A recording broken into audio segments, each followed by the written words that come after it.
Hello everyone, today we are going to study science 6th class chapter, that is separation of substances. In last videos we had already discussed about 6 method of separation of mixtures, that is threshing, winnowing, hand picking, sieving, magnetic separation and decantation. In this video we are going to study next methods of separation of mixture, that is loading, filtration, evaporation and distillation. Then last topic is saturated solutions. So let's start the topics one by one. Then seventh process is loading. It is done by using alum, that is fitkari, which deposited on suspended clay particles of muddy water to make them heavy and settle down. इस process में हम फिटकरी का use करते हैं. फिटकरी का work क्या होता है कि वो जो मडी वाटर में जो फाइन सोइल पार्टिकल्स होते हैं, जिनको हम क्ले पार्टिकल्स भी बोलते हैं, उनको हैवी बनाकर बॉटम में सेटल डाउन करने में हेल्प करती है. अब देखिए, अगर हम डायग्राम की बात करें तो हमने मडी वाटर लिया है, उसमें हमने एलम को मिक्स किया है. अब एलम का वर्क क्या है कि वो मडी जो पार्टिकल्स हैं, मीन्स जो फाइन सोइल पार्टिकल्स हैं, उनको क्या करेंगे, हैवी बनाकर बॉटम में सेटल डाउन कर देंगे. तो इससे क्या होगा कि मड और वाटर क्या हो जाएंगे, सेपरेट हो जाएंगे. फिर हम डिकेंटेशन प्रोसेस की हेल्प से वाटर को और मड को क्या कर लेंगे, सेपरेट कर लेंगे. अब जो हमारा एट्थ जो प्रोसेस है, that is filtration. It is use for separating insoluble substances from a liquid. कि जो लिक्विड में इनसोल्यूबल सब्सटेंस होते हैं, मीन्स जो घुलते नहीं हैं, उनको सेपरेट करने के लिए फिल्ट्रेशन प्रोसेस का क्या किया जाता है, यूज़ किया जाता है.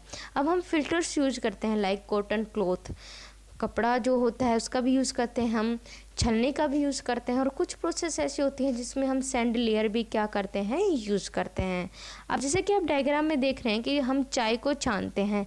चाय में कुछ इनसोल्यूबल पार्टिकल्स होते हैं, लाइक चाय पत्ती, इलायची, अदरक, उनको हम क्या करते हैं, छन्नी की हेल्प से क्या कर लेते हैं, सेपरेट कर लेते हैं. तो it's all about filtration process. अब जो हमारी नाइन्थ प्रोसेस है, दैट इज़ इवोपरेशन. इवोपरेशन में क्या होता है, it is use to obtain a solid substances that has dissolve in water. कि वो सॉलिड सब्सटेंसेस जो वाटर में डिजोल्व होते हैं, उनको सेपरेट करने के लिए इवोपरेशन प्रोसेस का क्या किया जाता है, यूज़ किया जाता है. जैसे कि हम सॉल्ट की बात करें तो सॉल्ट क्या हो जाता है, डिजोल्व हो जाता है वाटर में.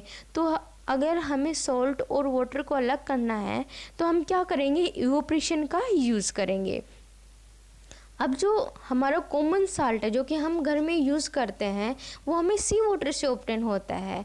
अब जो सी वाटर है उससे हम क्या कर रहे हैं, सोल्ट को ऑब्टेन कर रहे हैं. वो कौन सी प्रोसेस की हेल्प से, इवोपरेशन प्रोसेस की हेल्प से. तो it is used on a large scale to obtain common salt from sea water. अब देखिए, अगर आप डायग्राम में देख रहे हैं तो नीचे आप देख रहे हैं बर्नर है. बर्नर का क्या वर्क का होता है कि ये हीट प्रोवाइड करता है, मीन्स टेम्परेचर इंक्रीज करने में हेल्प करता है. और हमने एक डिश में क्या लिया है, मिक्सर. मिक्सर हमने किसका लिया है, सॉल्ट प्लस वाटर का. अब जैसे ही हीट होगा वाटर, मीन्स उसका टेम्परेचर इंक्रीज होगा, तो वाटर क्या होगा, इवोपरेट हो जाएगा, मीन्स भाप बनकर इन्वायरमेंट में पहुंच जाएगा. अब इससे क्या होगा कि जो सॉलिड जो पार्टिकल्स है साल्ट की, वो क्या हो जाएंगे, डिश में ही रह जाएंगे. तो इससे क्या होगा कि जो वाटर है वो तो इवोपरेट हो गया है, उड़ गया है, और जो सॉल्ट के जो पार्टिकल्स है सॉलिड, वो डिश में ही रह गए हैं. तो इस प्रोसेस की हेल्प से हमने क्या किया है, सॉल्ट और वाटर को अलग किया है. अब देखिए, जो हमारा लास्ट जो प्रोसेस है, that is distillation. The separation of salt and water mixture into salt and water it done by distillation process. कि जो सॉल्ट और वाटर का जो सॉल्यूशन है, मिक्सचर है, उनको हम अलग अलग करते हैं. इसमें हम क्या कर रहे हैं, सॉल्ट को भी ऑब्टेन करेंगे और वाटर को भी ऑब्टेन करेंगे. लेकिन हमने इवोपरेशन प्रोसेस में ओनली सॉलिड पार्टिकल्स को ही क्या किया था, ऑब्टेन किया था. वाटर क्या हो गया था, इवोपरेट हो गया था इन्वायरमेंट में. लेकिन इस प्रोसेस में हम वाटर भी कलेक्ट करेंगे और सॉल्ट भी कलेक्ट करेंगे. जैसा कि आप डायग्राम में देख रहे हैं कि हमने एक यूटेंसिल्स में मिक्सर ले लिया है. किसका मिक्सर लिया है, सॉल्ट और वाटर का मिक्सर ले लिया है, या फिर हम शुगर और वाटर का भी सॉल्यूशन ले सकते हैं. जैसे ही हमने हीट किया तो जो वाटर है वो तो इवोपरेट होने की कोशिश करेगा, लेकिन हम उसको इवोपरेट नहीं होने देंगे. हम आइस की हेल्प से, मीन्स और जो बर्फ़ की जो क्यूब होती हैं उनको हम एक बर्तन में डालकर, यूटेंसिल्स में डालकर जो स्टीम है उसको हम ठंडा कर लेंगे, और वो ठंडा होने के बाद क्या हो जाती हैं, ड्रॉप्स, वाटर ड्रॉप्स में कन्वर्ट हो जाती हैं। तो हम उसको एक यूटेंसिल्स में अलग से क्या कर लेंगे, वाटर को कलेक्ट कर लेंगे। अब जो सॉल्ट है जो डिजोल्व स्टेट में था वो क्या रह जाएगा, इस यूटेंसिल्स में ही रह जाएगा। तो हमने वाटर को तो क्या कर लिया है, कलेक्ट कर लिया है, और जो सॉल्ट जो डिजोल्व स्टेट में था वो हमारे यूटेंसिल्स में ही रह गया है। तो ऐसे हमने सॉल्ट को भी अलग कर लिया है और हमने वाटर को भी अलग कर लिया है। अब देखिए सैचुरेटेड सॉल्यूशंस किसको बोलते हैं। In particular quantity of water a particular और limited amount of a substance can dissolve.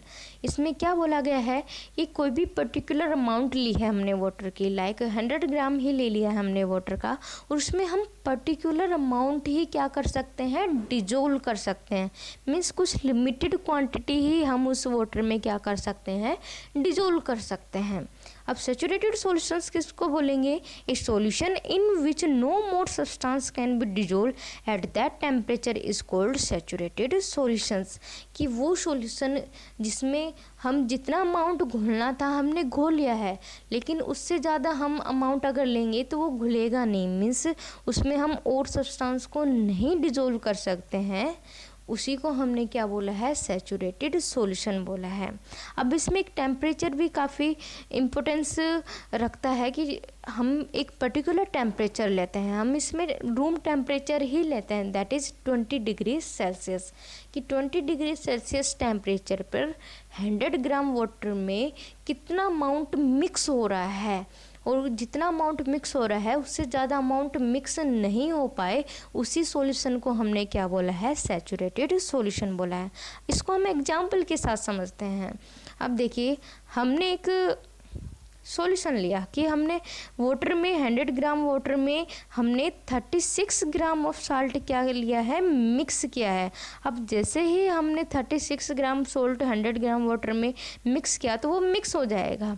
और टेम्परेचर कितना लिया है हमने, room temperature, that is 20 degree Celsius. कि इस टेम्परेचर पर हमने 100 ग्राम वाटर में 36 ग्राम सॉल्ट क्या किया है, मिक्स किया है, तो वो डिजोल्व हो गया। अब जैसे ही हम 37, 38, 39 ग्राम सॉल्ट लेंगे तो जो 36 ग्राम से जो अबाव की जो क्वांटिटी है वो डिजोल्व नहीं होगी, मीन्स वो लिक्विड में अनडिजोल्व स्टेट में ही रह ही जाएगी। तो इसको हम क्या बोल रहे हैं, saturated solution.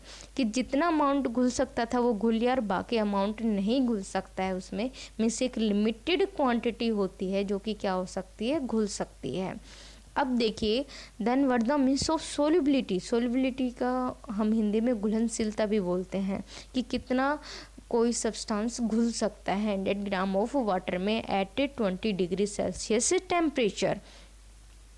Maximum amount of substances which can be dissolved in 100 gram of water at a given temperature known solubility of a particular substance।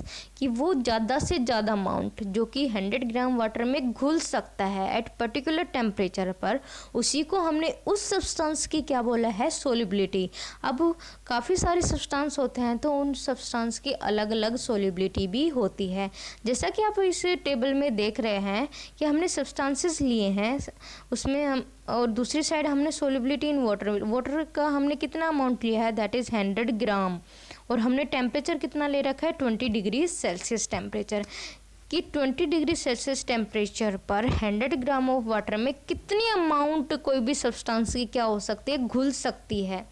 तो देखिए जो कॉपर सल्फेट की अगर हम बात करें तो 100 ग्राम ऑफ वाटर में ओनली 21 ग्राम ही क्या हो सकता है, डिजोल्व हो सकता है। अगर हम 21 ग्राम से ऊपर की क्वांटिटी लेंगे तो वो डिजोल्व नहीं होएगी। अब पोटेशियम नाइट्रेट की अगर हम बात करें तो ओनली वो 32 ग्राम से डिजोल्व हो पाएगा। सोडियम क्लोराइड की बात करें दैट इज़ कॉमन साल्ट, वो 36 ग्राम ही डिजोल्व होता है।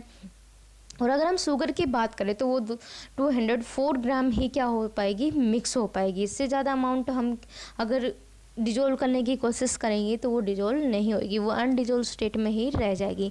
अब जो टेम्परेचर है, यहाँ पर टेम्परेचर बहुत ही इम्पोर्टेंस रखता है। यहाँ पर अगर हम टेम्परेचर इंक्रीज़ करेंगे 20 डिग्री सेल्सियस से अबव अगर हम टेम्परेचर लेंगे तो जितना हम इंक्रीज़ करेंगे उतना ही जो सब्सटेंस की सोल्युबिलिटी है वो इंक्रीज़ होती जाएगी। इंक्रीज़ कैसे होती जाएगी कि अमाउंट जो है वो ज़्यादा घुलना स्टार्ट हो जाएगा। जहाँ पर 21 ग्राम अगर डिजोल्व हो रहा है वहाँ पर हम 40 भी कर सकते हैं, 50 ग्राम भी डिजोल्व कर सकते हैं। तो मीन्स ये डिपेंड कर रहा है टेम्परेचर पर। जैसे हम कॉमन सा एग्जांपल लें कि अगर हम चाशनी बनाते हैं, चाशनी में अगर हम 20 डिग्री सेल्सियस पर अगर चीनी घोलेंगे, डिजोल्व करेंगे तो वो पर्टिकुलर अमाउंट ही डिजोल्व हो पाएगी। लेकिन जैसे ही हम उसको टेम्परेचर इंक्रीज़ करते हैं, गैस के ऊपर रखते हैं, तो वो क्या होगा, उसका वाटर का टेम्परेचर का होगा इंक्रीज होएगा और हम उसमें और भी ज़्यादा अमाउंट डिजोल्व कर सकते हैं। तो जैसे ही टेम्परेचर इंक्रीज होता है तो जो सब्सटेंस है वो और भी ज़्यादा डिजोल्व होना क्या हो जाते हैं, स्टार्ट हो जाते हैं। तो इट्स ऑल अबाउट सोल्युबिलिटी। तो जो आपका चैप्टर है सेपरेशन ऑफ सब्सटेंसेस कंप्लीट हो चुका है। Thank you for watching this video. Please subscribe the channel and share it.